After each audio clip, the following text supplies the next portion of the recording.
Bonjour monsieur, donc aujourd'hui nous avons choisi de vous interviewer dans le cadre de la présentation du métier de chercheur.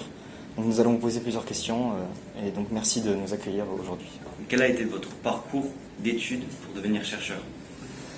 Alors, parcours assez long, on va dire, mais c'est le classique pour devenir chercheur. Donc, une maîtrise, 4 ans d'études à Clermont-Ferrand, l'université de Clermont-Ferrand. Ensuite, une année de doctorat, de master à Toulouse. Puis, j'ai fait mon service militaire pendant une année. Et ensuite, j'ai fait une thèse en 4 ans, toujours à Toulouse. Et donc ça, j'ai défendu ma thèse en 2002.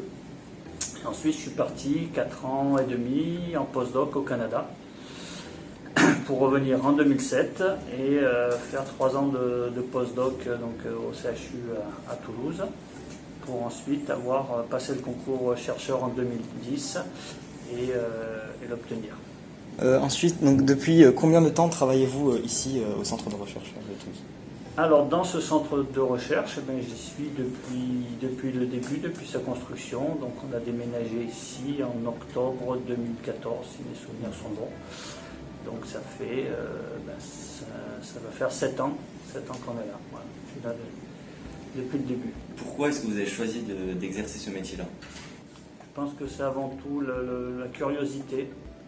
Je pense que c'est le maître mot dans ce métier de chercheur, c'est être curieux, d'essayer d'apprendre des choses tous les jours, des choses nouvelles.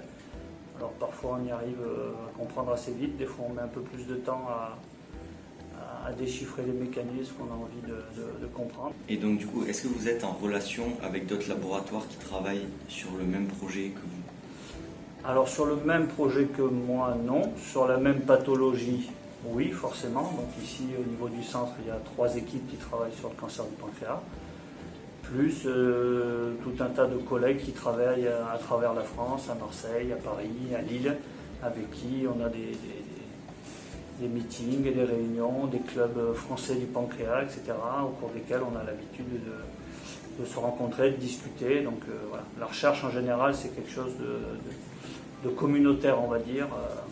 Chacun a son propre sujet, mais c'est englobé dans une même pathologie, donc on travaille on est un peu tous dans le même bateau. Et enfin, quels bénéfices donc, tirez-vous de vos recherches et quelles sont les potentielles difficultés que vous pouvez rencontrer? Les bénéfices, c'est comme je vous ai dit tout à l'heure, les bénéfices, c'est cet enrichissement permanent, d'apprendre des nouvelles choses, de rechercher des domaines dans lesquels on n'était pas forcément très spécialiste, mais la force des choses nous pousse à étudier dans cette voie plutôt qu'une autre. Donc on va rechercher des informations, discuter avec des collègues qui sont plus spécialistes de ce domaine-là.